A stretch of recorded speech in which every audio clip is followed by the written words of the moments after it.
about what's in front of us here.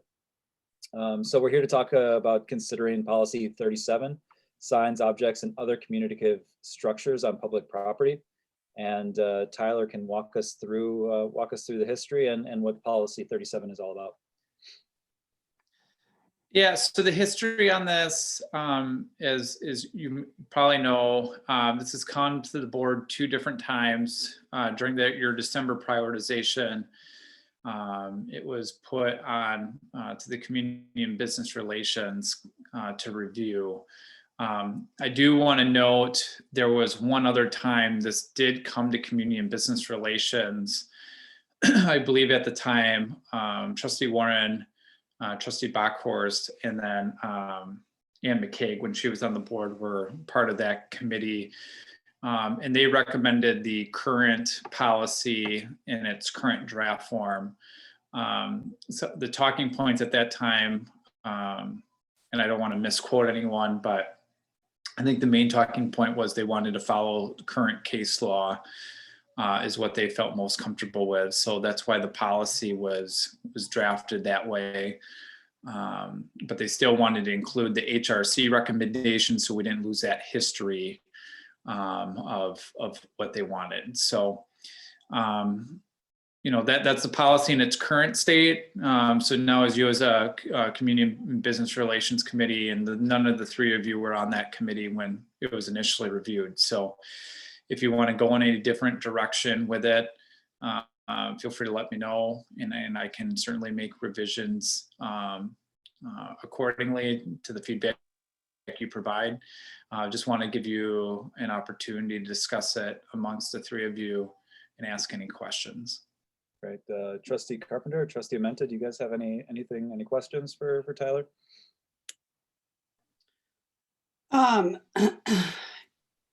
So I know, if I remember correctly, the vote though, so I mean, this went to HRC first before it came to a full board in the previous conversation. Unfortunately, I was out of town for that particular meeting that it came to full board. And if I remember correctly, the vote was 3-3, which is why it failed.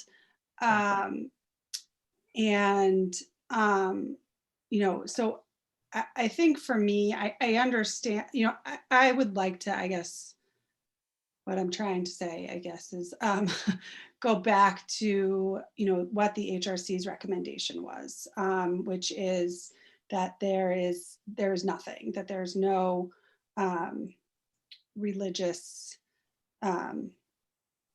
artifacts, whatever we want to call that, including the tree. So, I'm just sort of confused.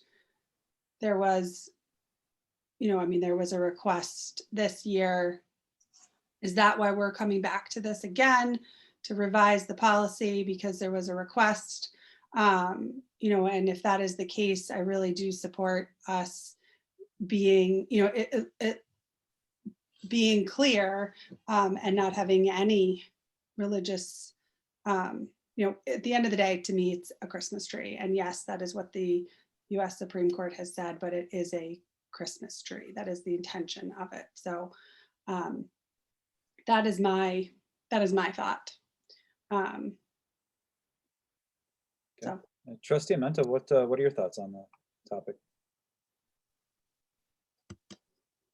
We already passed, okay, tell me if I'm wrong, Tyler. We already passed a policy on what the village does on public property, such as parks, blah, blah, blah, correct? The one, referring back to the meeting that Trustee Carpenter referenced, there was one vote in approval that if there's any proposals of a sign or structure or some kind of object on the public right of way, that they would fill out a special privilege permit, which would go to the board for review. So that's the one policy. I thought that was in place. Okay, I thought when we've talked about this before, there was a distinction between what the village does on village property versus what this is, which as it's titled, let me get to the title of the policy, third party signs, objects, blah, blah, blah. So that we have to, so there's two things at the same time. There's the village, there's third parties. There's public property, there's right of way. And they're all different. Now, I thought we already said the village on public property can, you know, do whatever and is going to go by the federal law. I thought we voted that. And that if we would change from that Becky would come to the board. Right. Let you know if there were any So is changes. she coming to the board and saying, I want to change what I've done and what the village has done? I mean, I thought we were talking, I thought we already settled the village part and we are now just talking about third party in the right of way. We've already said third parties cannot be in parks other than an event or something, but there's no structure that's going to be placed permanently in a park on Atwater Beach, blah, blah, blah. But the right of way, which got dragged into this for no reason that I can see, okay, but it has gotten dragged into this. And actually, I'm glad it got dragged into this because there was right of way that enabled the rabbi to put up the menorah because that was right of way. If he had asked to put that up where the tree is, which is public park, the answer would have been no, correct? With the current decision making, I mean, yeah, because we don't have a policy in place that would allow them. So virtually our answer would be no. Right.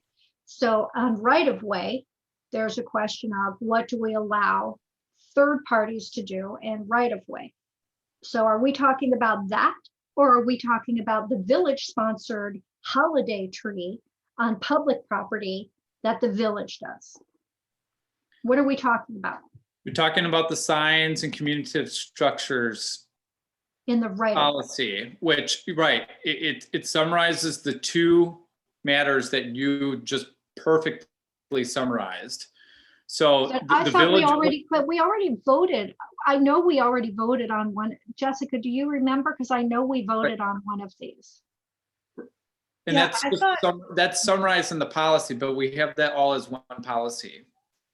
So we've already approved the second part, village signs, objects, and communicative structures on public property. That we've already settled that. Right. So if Unless the board wants to start talking about the Atwater tree again. I personally don't, but if the board wants to start talking about that again. But my understanding was that was settled. Now we're talking about third parties on the right of way. But I may be wrong. I don't know. outside party request. Yeah, I just know that for the village, I just added that in there because we want all that to be part of one policy. So I would agree, you would want to spend majority of your time talking about that first section of the policy, those first 3 paragraphs. But for some reason, because we're opening up the policy for discussion. So if for some reason you wanted to talk about the second part, you have the ability to do that. Okay, I'm not sure why we need a policy, frankly, because the policy doesn't apply if someone had, the third paragraph says, this policy doesn't apply to displays erected in conjunction with a special privilege permit. So we wouldn't allow someone to you have to get a permit, special privilege permit. Like the rabbi had to get a special privilege permit to put up the menorah, right? So, but then this policy doesn't apply. If you have a special privilege permit, then you're fine. So I'm not clear if you need a special privilege permit to do it in the first place, what is the point of this policy? Well, and that was sort of my question.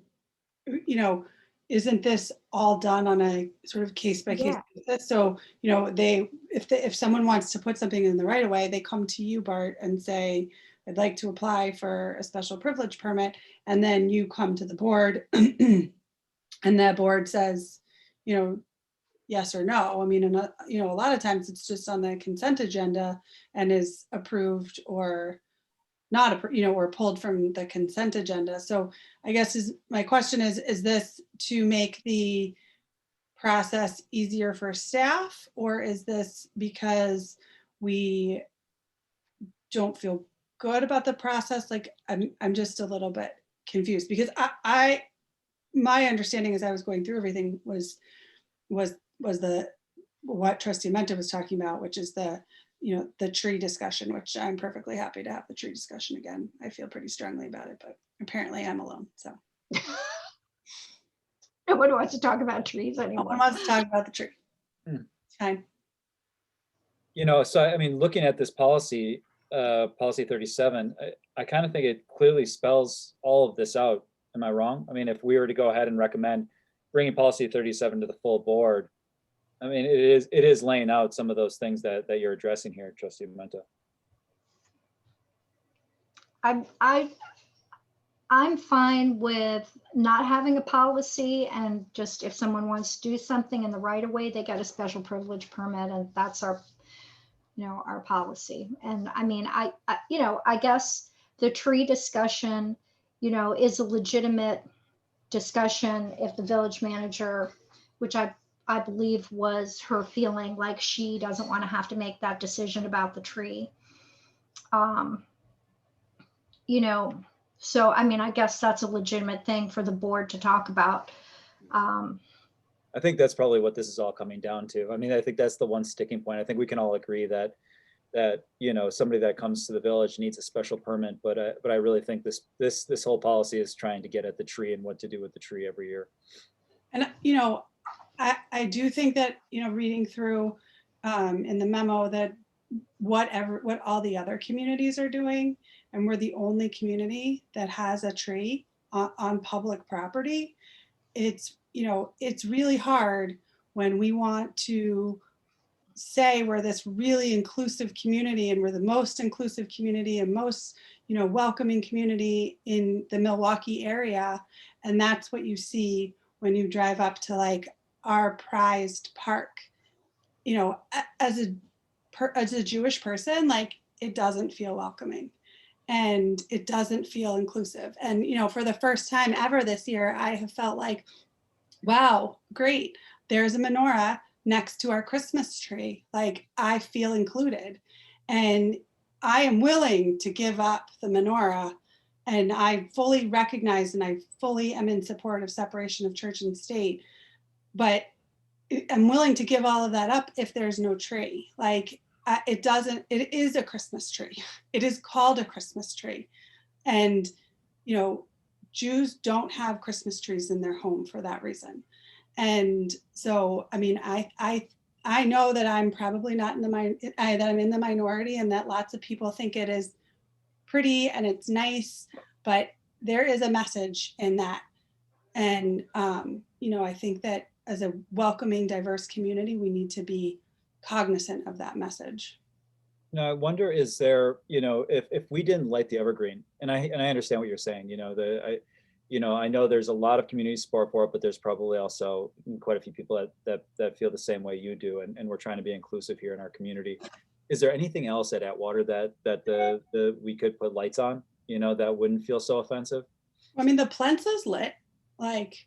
Right. I mean, I think when people, it's such a, you're right. It's such like this hot spot when people are driving down Lake Drive and I think they really like some sort of light. Is there anything there that could be lit up that wouldn't feel so offensive? Tyler. I just want to let you know, Friends of Atwater actually reached out to me. Right now they're investigating an idea of, are they luminaries? I'm trying to think of what they're called. They're like the little candles that you can set on the ground. I think some of the blocks, I think Woodburn and Newton tend to do those around the holidays. I think they've proposed doing that for part of the winter as like a nice little light up, you know, a fun little thing to do at night. So, I mean, there's some ways like that you could do, but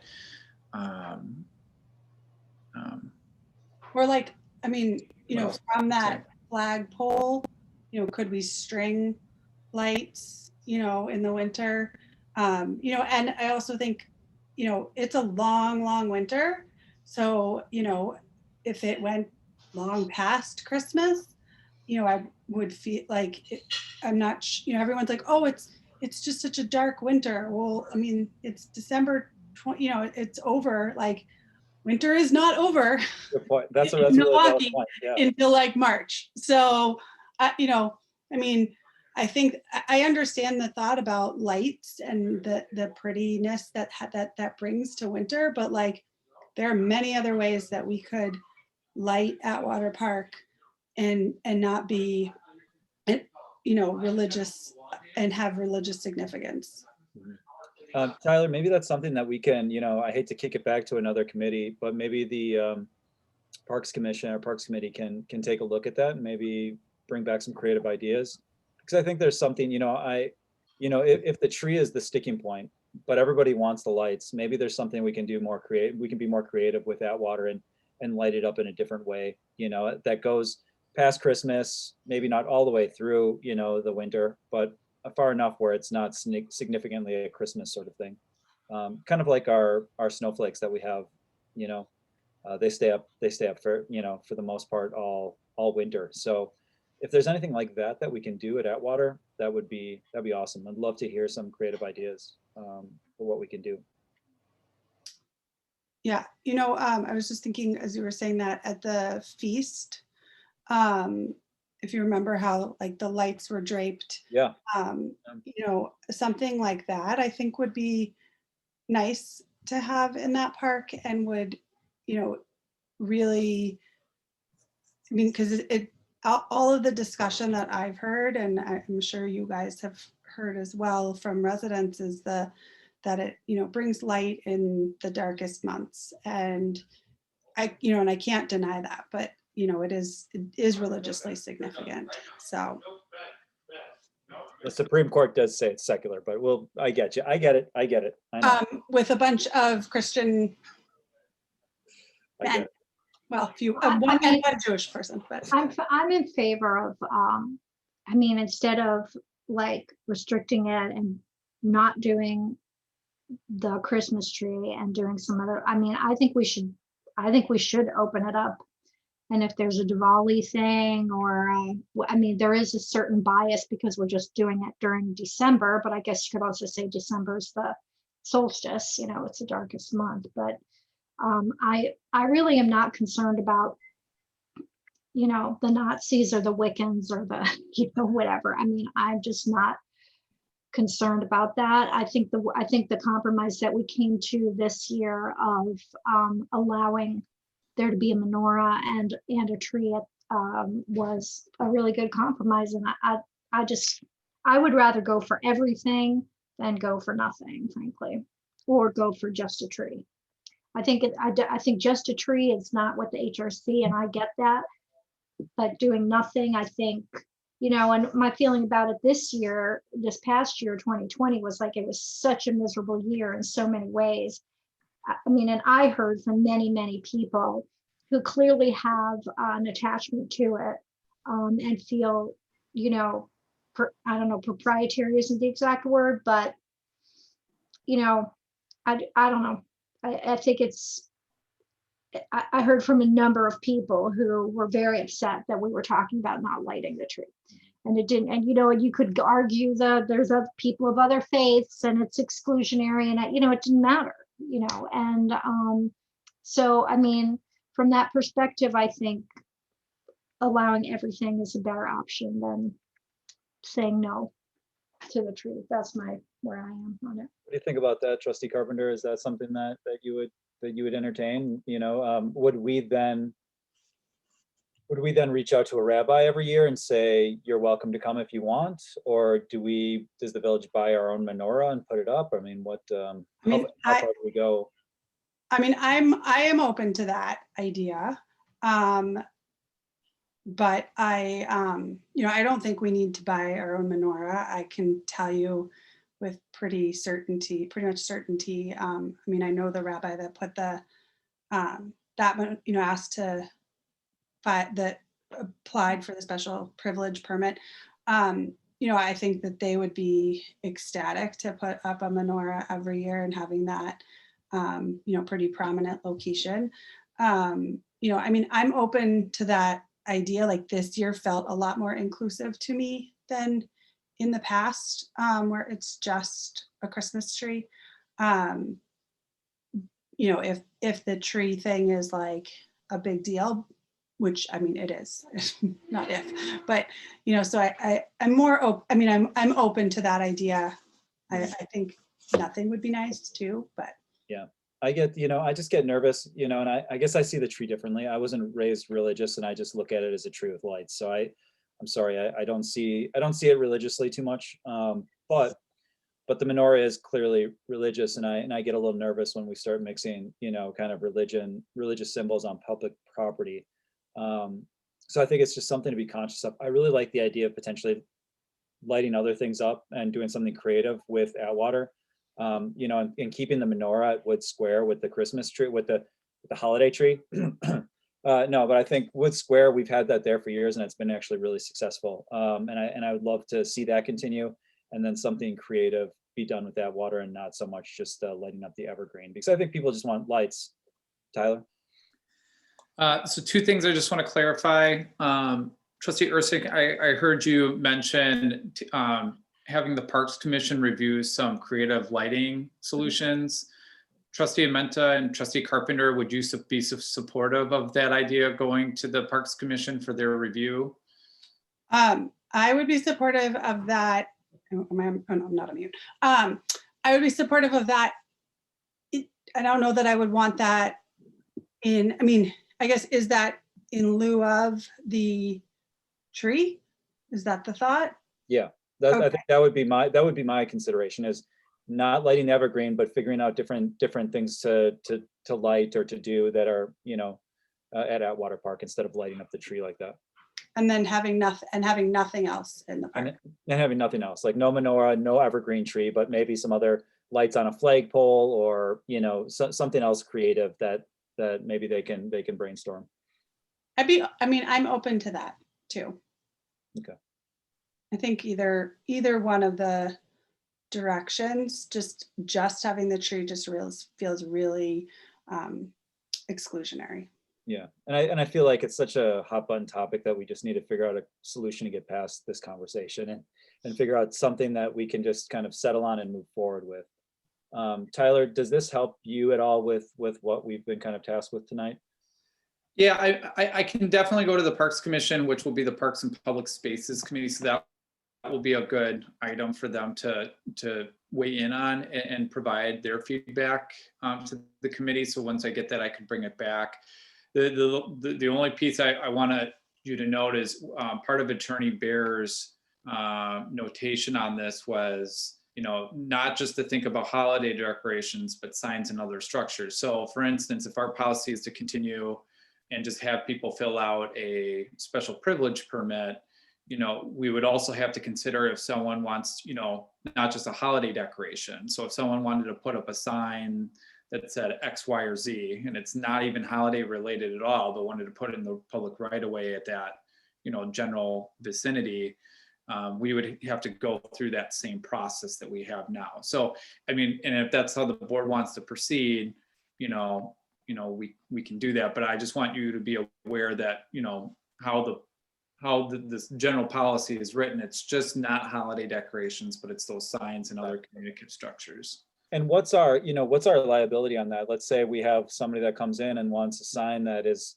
fairly offensive. We can all vote that down. Do they have any recourse to come back to say, you let this go, but you didn't let this go? Why is that? Do we run into hot water by not having a policy in place there? Yeah, that's why Attorney Baer suggested having a policy in place, and you'll see if you look in the policy how it's drafted right now. The policy states that no group is allowed unless they're affiliated with the municipality to do so. So that was the current policy, and then so the Women's Club, if they want to advertise one of their things, the boosters, when they want to advertise, the school district wants to advertise enrollment, none, they have to get a special privilege permit. That's how it's written now. No, how it's written now is they wouldn't even be given the opportunity at all. On public property, but on the right of way, they can get a permit.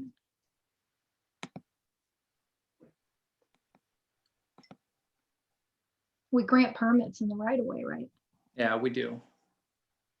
They would just have to apply, right? And that would come, and then that would come to the board.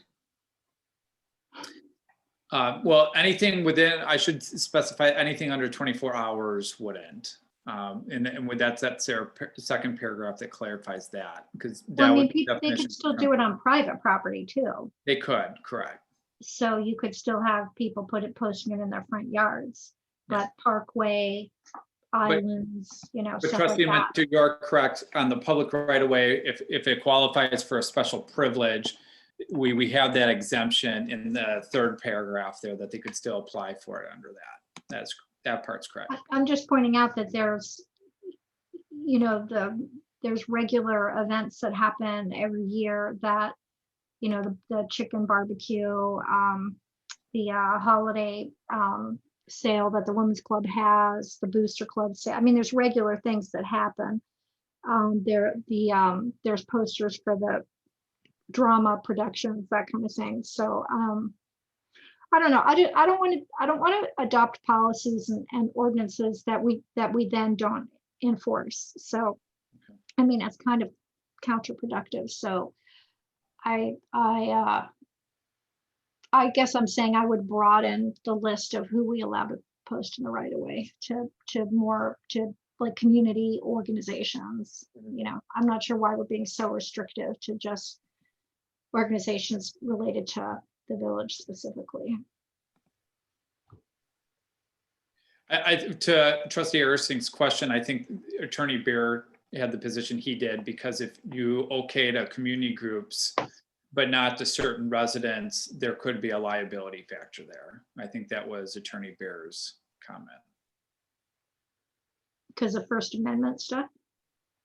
Yeah, because you're allowing one group that opportunity for speech, but not an individual.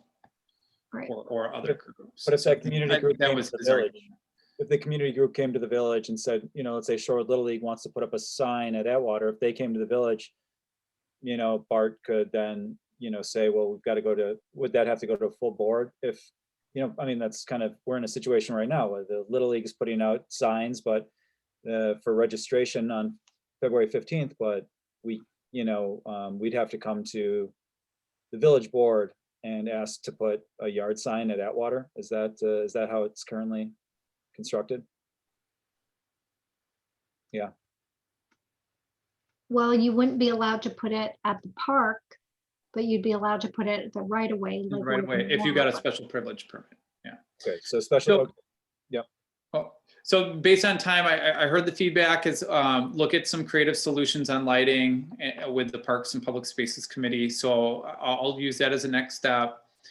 I know I've heard some feedback as far as whether or not we want to have a written adopted policy or continue based on the vote of the previous vote as far as with the special privilege permit. So with nothing on the books, we'll continue proceeding as that is the direction. But I'll make sure to bring back the feedback that I get from Parks and Public Spaces, which they won't meet till this summer. So it'll be a few months before I'll return with their feedback. Thank you, Tyler. Okay. Hopefully this was helpful, and hopefully it wasn't, you know, appreciate all this work that you did putting this together. So thank you for that, and we will just continue this conversation. So do we move to adjourn? So moved. Second. All in favor of adjourning? Aye. All right, bye. We'll see you guys in a second here. Okay, bye.